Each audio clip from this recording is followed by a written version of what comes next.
마태복음 22장 34절에서 46절 말씀 가지고 예수님은 누구신가 라는 제목으로 오늘 함께 은혜를 나누고자 합니다.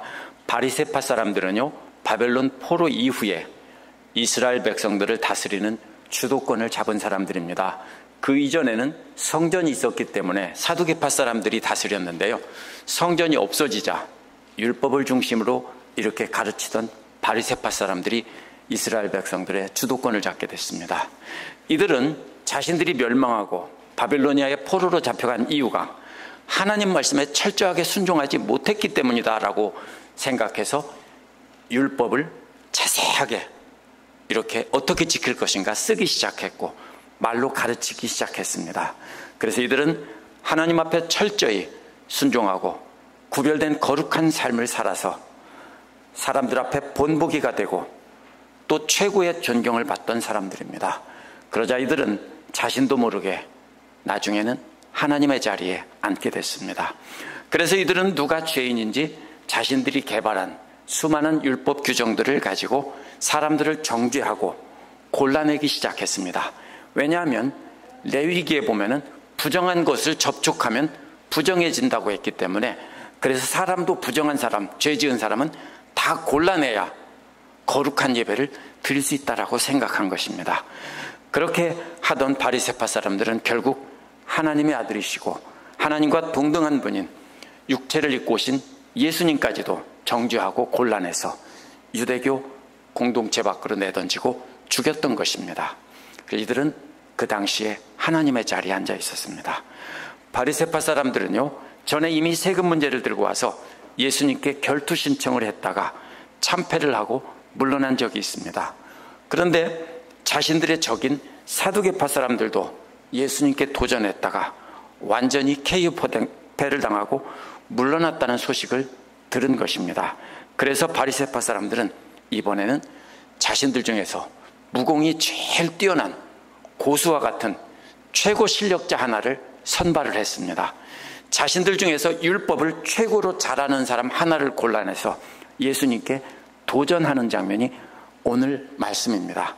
그런데 오늘 말씀에 나오는 최고 고수 역시 예수님께 참패를 합니다. 그 참패의 이유는 예수님이 누구인지 몰랐기 때문입니다.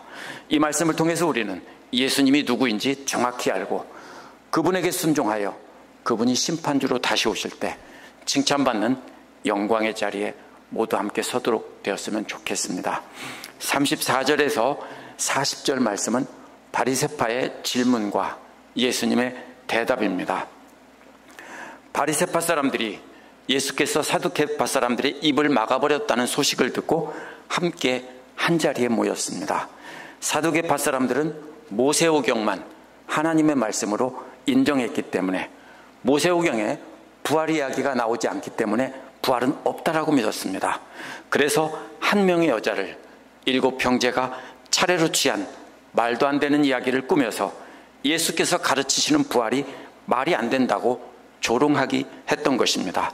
이러한 공격에 대해서 예수님은 그들이 인정하던 모세오경을 인용해서 하나님은 모세에게 나타나 현재 아브라함의 하나님, 이삭의 하나님, 야곱의 하나님이라고 모세에게 말씀하셨다며 죽은 자의 하나님이 아니라 현재 살아있는 자들의 하나님이라고 하셨습니다.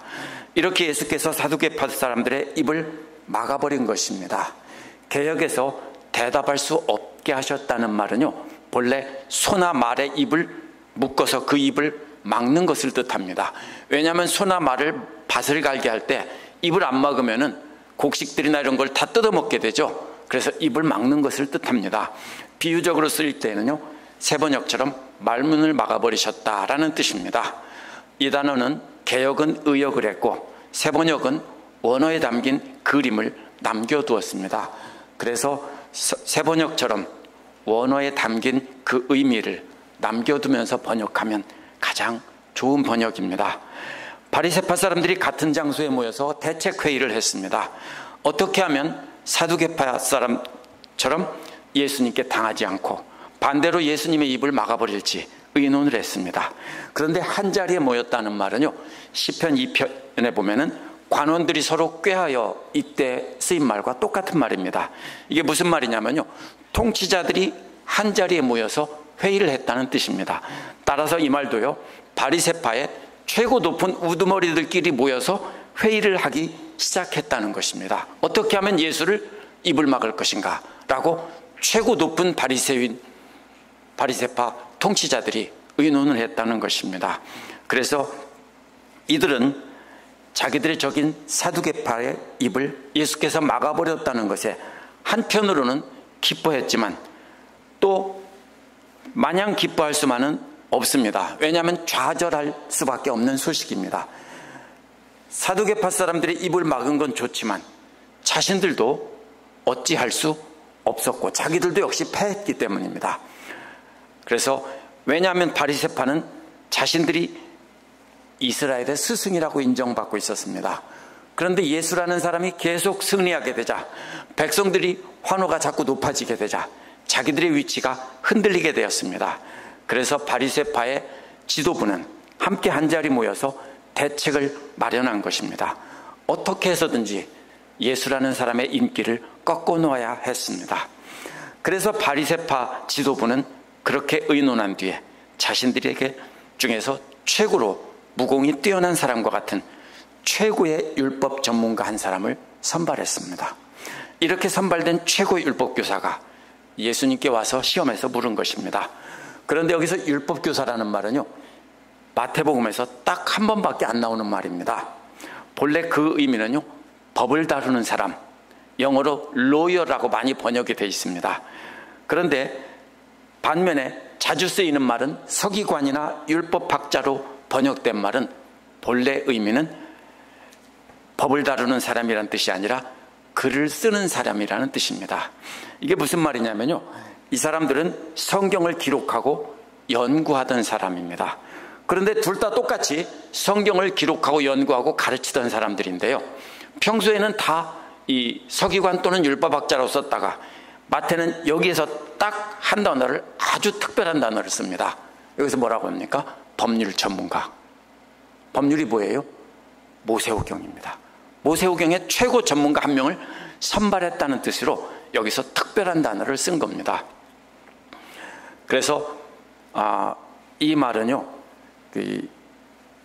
인쇄술이 없던 시절에 성경을 베껴 쓰는 사람들을 뜻하는 서기관 또는 율법학자라는 말과 혼동을 피하게 썼다, 이렇게 말하는데요, 그건 아닙니다.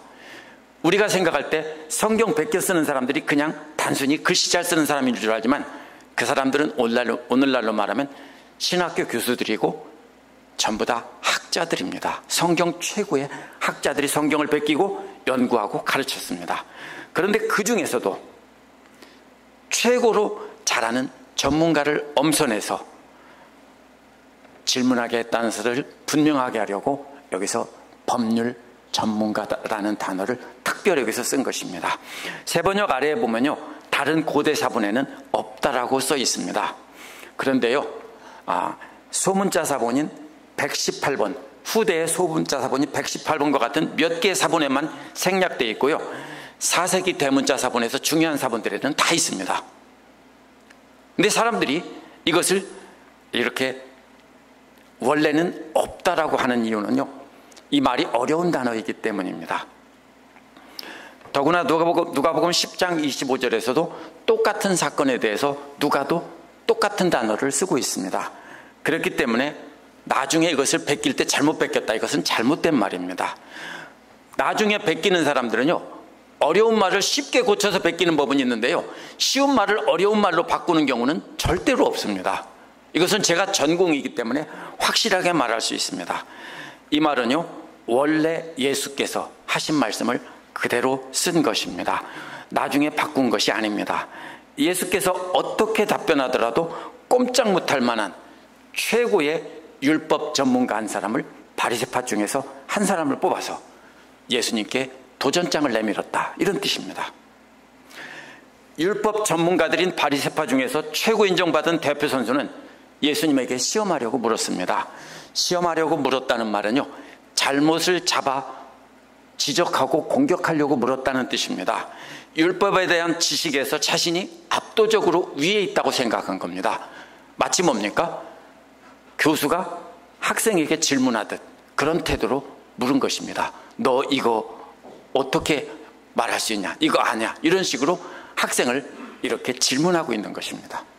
잘못 대답하면 한마디 가르쳐주며 자신들의 권위를 세우려고 질문한 것입니다. 이 사람은 예수께서 어떤 대답을 하더라도 꼬투리를 잡아서 예수를 궁지에 몰아넣을 수 있다고 자신한 사람입니다. 이 사람은 예수님께 선생님이라고 부르면서 거짓으로 존경하는 척하면서 율법 중에서 어느 계명이 가장 크냐라고 물었습니다. 바리새파 사람들은 중요한 계명과 덜 중요한 계명으로 나눠서 가르쳤습니다. 그렇지만 어떤 계명이 가장 큰 계명인지에 대해서는요, 서로 다투고 일치된 의견이 없었습니다. 그래서 이것은 항상 토론의 주제이고 어느 누가 어느 의견을 말하더라도 다른 구절이 더 중요하다고 말할 수 있는 소지가 항상 있는 말입니다. 그래서 이걸 질문한 것입니다. 시편과 예언서들에도 요약된 율법이 나오지만 일치하는 것은 하나도 없습니다. 그렇기 때문에 분명히 이것이 가장 중요한 계명이라고 말할 수 있는 사람은 아무도 없었습니다. 이것은 예수께서 어떤 대답을 하더라도 무조건 틀린 답이라고 말하며 다른 계명이 더 중요하다라고 근거를 들어서 설명하려는 수작입니다. 율법의 모든 규정을 최고로 잘하는 이 사람이 예수님을 이길 수 있다라고 생각하고 질문한 것입니다. 그런데 예수께서는요, 아무 주저함 없이 즉시 내 마음을 다하고 목숨을 다하고 뜻을 다하여 주 너의 하나님을 사랑하라, 이것이 첫째 가는 계명이라고 대답했습니다. 유대인들은 날마다 아침 저녁으로 쉐마라고 해서 이 구절을 암송하고 있는 말입니다. 3번이나 반복된 말은 다하고 라는 말인데요, 전체 모두라는 뜻입니다. 하나님 사랑하는 것이 조금도 분산되면 안 되고요, 100% 모두 다 하나님만 사랑해야 한다는 뜻입니다. 다른 것은 전혀 눈길을 돌리지 말고 오직 하나님께만 100% 눈길을 돌리고 하나님만 사랑해야 한다는 것입니다. 결국 10계명 중에서 하나님에 대한 계명을 한 구절로 요약한 것입니다. 신명기 6장 5절에 나오는 하나님을 사랑하라는 말로 율법 전체를 요약한 말입니다. 일반적인 바리새파 사람들이라면 좋은 대답이라고 했을 것입니다. 그러나 만약 예수께서 이 계명 하나만 중요한 계명이라고 했다면 이 바리새파의 대표 선수인 율법교사는, 율법 전문가는 즉시 반박했을 겁니다. 그렇다면 어째서 당신은 부정한 죄인들과 함께 지내고 있느냐라고 했을 겁니다. 하나님만 사랑하라며 하나님께만 집중해서 예배드리라며 당신은 어떻게 더러운 부정한 죄인들과 함께 어울리고 있느냐라는 것입니다. 그들은 하나님 사랑을 부정한 사람과의 접촉은 피하고 항상 율법을 따라 정결한 삶으로 하나님을 경배하는 것이 하나님 사랑이라고 생각했기 때문입니다. 그래서 예수께서는 멈추지 않고 바로 이어서 둘째 가는 계명을 말씀하셨는데요, 둘째도 이와 똑같다라고 하셨습니다. 첫째 계명은 둘째 계명과 똑같이 온전히 100% 사랑해야 한다는 뜻입니다. 그것은 내 이웃을 내 몸과 같이 사랑하라는 것인데 이것도 100% 이웃만 사랑하라는 것입니다. 그럼 모순이죠. 하나님을 100% 사랑하라고 했는데 둘째도 이와 똑같이 100% 이웃을 사랑하라니요. 모순이죠. 왜냐하면 절대로 분산되면 안 되는 겁니다. 이게 예수님 대답입니다. 자기 자신을 사랑하는 것도 똑같이 이웃을 똑같이 사랑해야 된다는 것입니다. 10계명 중에서 인간들에 관한 계명을 한 구절로 요약한 것입니다. 그런데 이 둘이 똑같다고 했기 때문에 두 계명 결국 하나입니다. 눈에 보이지 않는 하나님은 결국 눈에 보이는 내 이웃을 내 몸과 같이 사랑하는 것으로 우리가 증명할 수 있기 때문입니다. 그래서 하나님 사랑과 이웃 사랑은 똑같다라고 예수님이 말씀하셨습니다. 이 예수님의 일격에 바리새파의 대표 선수는 급소를 맞고 쓰러져 버렸습니다.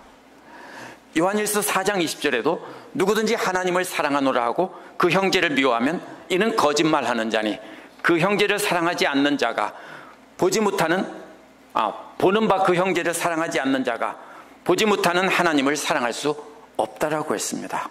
요한도 예수께서 가르치신 말씀을 따라 하나님 사랑하는 것이 곧 이웃사랑으로 표현될 수 있다고 한 것입니다.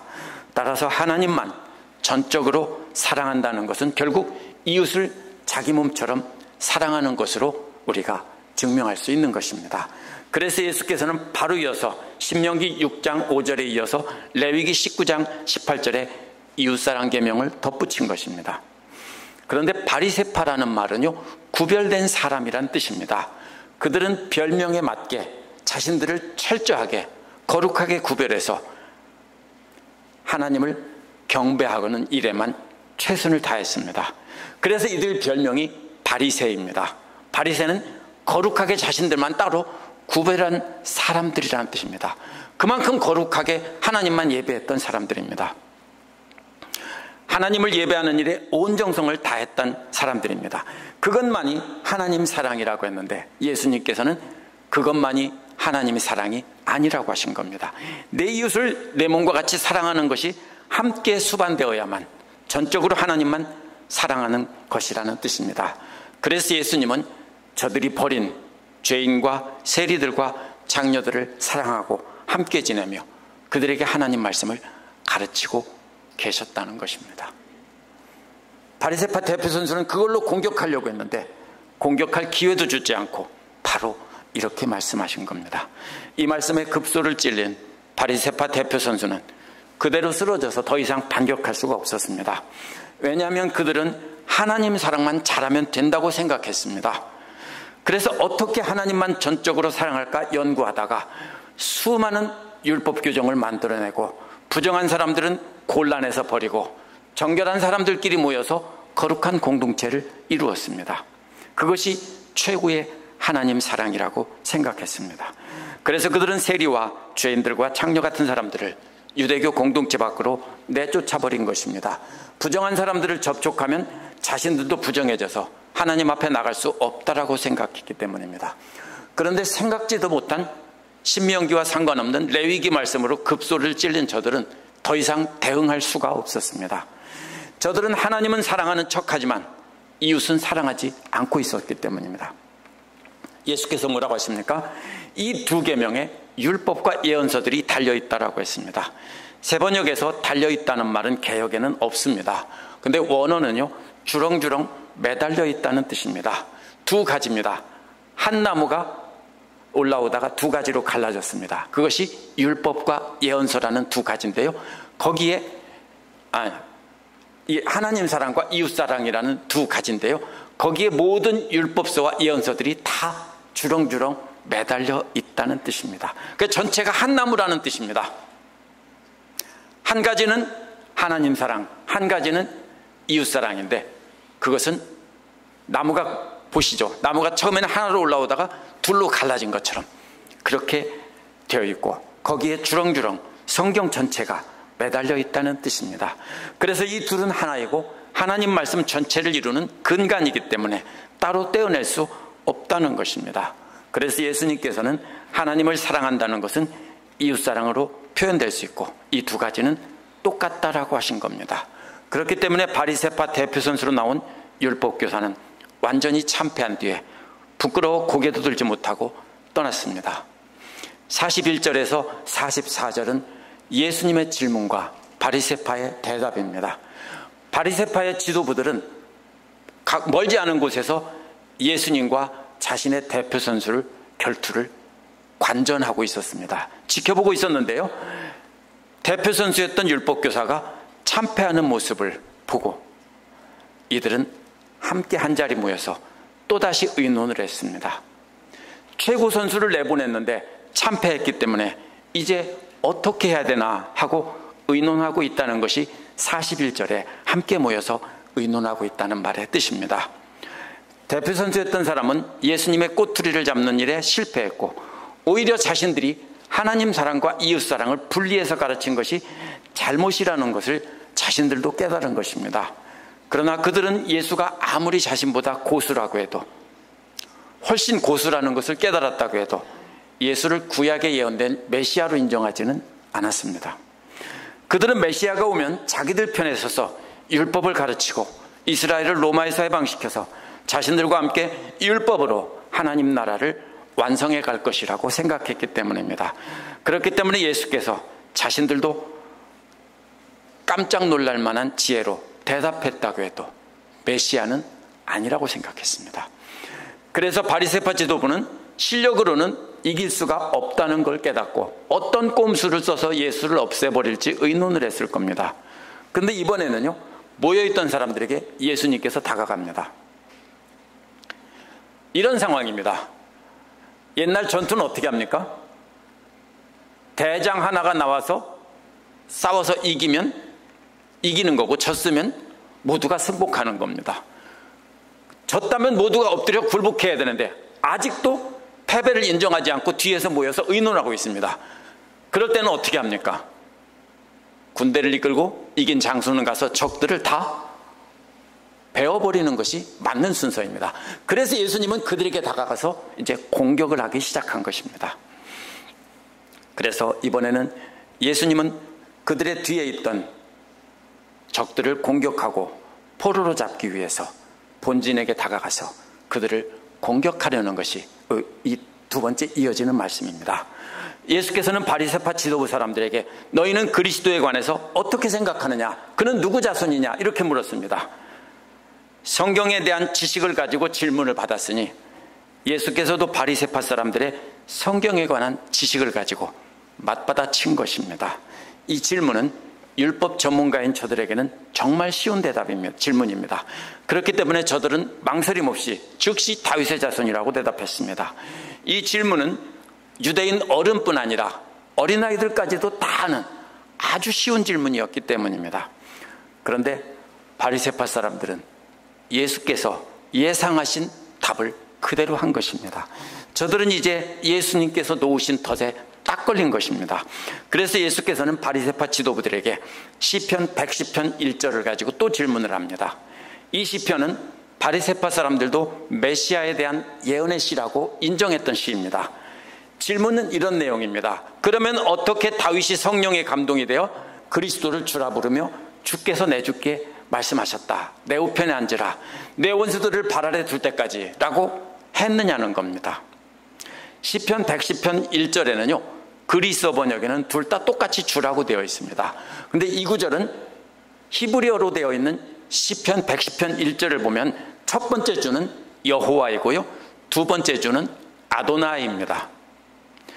여호와는 입으로 부를 수 없기 때문에 그들은 여호와 이름을 대신 아도나이라고 불렀습니다. 성경에 여호와라고 써 있으면 읽을 때는 아도나이라고 읽었습니다. 아도나이는 주님이라는 뜻입니다. 그럼 여기서요, 여호와와 아도나이가 구별된다는 뜻입니다. 이 시편에서 여호와 하나님은 여호와로 부르고 메시아는 다윗이 아도나이라고 구별해서 부른 것입니다.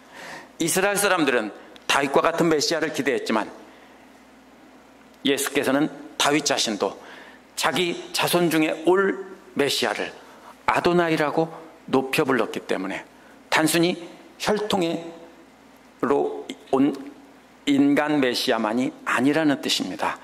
이스라엘 사람들의 기대처럼 이스라엘을 해방시켜 주실 인간 메시아가 아니라는 뜻입니다. 예수께서는 대답할 틈도 주지 않고, 그러므로 만약 다윗이 그를 주라고 불렀다면 어떻게 그의 아들이 되겠느냐라고 하셨습니다. 아도나이라는 말은 하나님을 대신 부르는 말이기도 하지만 종이 주인을 부르기도 하는 말입니다. 그런데 아버지가 자기 아들 보고 자기 아들이 아무리 높아도 아도나이라고 부르지는 않습니다. 혹시 그럴 분 계세요? 자기 아들이 아무리 세상에서 높아도요, 자기 아들을 향해 아도나이라고 부르는 법은 없는 것입니다. 바리새파 사람들은 다윗을 가장 위대한 왕으로 보고 그 자손 중에 올 메시아는 다윗만 못한 존재라고 생각했습니다. 그런데 예수께서는 다윗이 그 아들을 향해 아도나이, 즉 주님이라고 부른 시편을 인용해서 할 말이 없게 만든 것입니다. 만약 하나님이 아니라면 다윗은 절대로 자기 아들을 향해 아도나이라고 부르지 않았을 것이기 때문입니다. 제가 왜 자꾸 아들이라고 하냐면요, 손자라고 해야 되겠죠? 히브리 사람들은요, 아들이나 손자를 구별하는 말이 없어요. 다 아들이라고 하는 거예요. 그래서 아무도 예수께 한마디도 대답할 수 있는 사람이 없고 그날 이후로는 감히 묻는 사람도 없었다. 마태는 이렇게 기록했습니다. 적장을 물리친 예수께서는요, 적의 본진에 들어가 나머지를 다 전멸시켜버린 겁니다. 그냥 엎드려 항복했으면 살려줬을 텐데 계속 대들기 때문에 이번에는 완전히 전체를 다 멸하신 겁니다. 바리새파 지도부는 완전 초토화가 되었습니다. 성경의 전문가들이던 바리새파 지도부가 예수께 완전히 패했고 더 이상 예수를 시험에서 넘어뜨리는 시도를 할 수 없었다는 것입니다. 대제사장과 장로들이 완패했고요, 바리새파와 헤롯 땅의 연합작전도 완패했고 사두개파들에게도 재갈을 물려서 입을 막았고 이번에는 바리새파의 대표 선수와 지도부들까지도 다 입에 재갈을 물려서 입 다물어 하신 것입니다. 이것이 바로 두 구절을 우리가 연결해서 읽어야 하는 이유입니다. 예수께서 바리새파 사람들이 죽을 병에 걸린 것을 정확히 진단했습니다. 그들의 병은 무엇입니까? 하나님만 사랑만 알고 실천하려고 했던 것입니다. 사실 바리새파 사람들은 이웃을 내 몸과 같이 사랑하라는 말을 아주 잘 알고 있었습니다. 근데 어떻게 알았냐면요, 이웃이란 자기들처럼 거룩하게 구별하여 하나님을 최고로 경배하는 사람들만 이웃이라고 했고요, 이방인들이나 유대인 중에서도 죄인들은 이웃이 아니라 원수이기 때문에 사랑할 대상이 아니라 미워하고 멸망시키고 쫓아내야 될 대상이라고 생각했습니다. 그래서 저들은 자신과 똑같이 거룩한 사람들끼리 모여서 서로 사랑하며 하나님의 자리에 앉아서 그 백성의 하나님이 되었던 것입니다. 이것이 저들이 병에 걸린 이유입니다. 그래서 저들은 하나님께서 육신을 입고 이 땅에 오셔서 저들을 찾아오셨는데도 저들은 예수가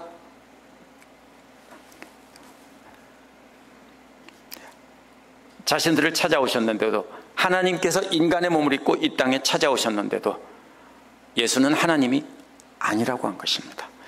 저들은 그리스도는 이스라엘을 해방시키고 자신들을 최고 높은 자리에 올려줄 다윗과 같은 정치 지도자로 인간으로만 생각했습니다. 저들의 병은 자신들이 하나님의 자리에 앉아 있었던 것입니다. 하나님 사랑만 강조하다 보니까 자신들처럼 하나님을 최고로 사랑하는 사람은 더 이상 없다.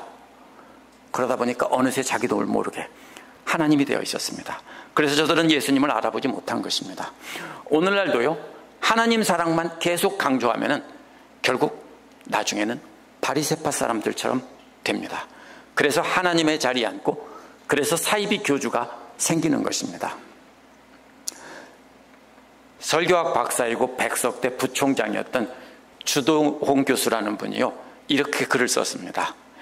이런 사람들의 특징은 자신만이 비밀스러운 레시피를 갖고 요리하는 것처럼 아주 독특하게 설교하고 가르쳐서 자신들에게만 빠져들게 한다.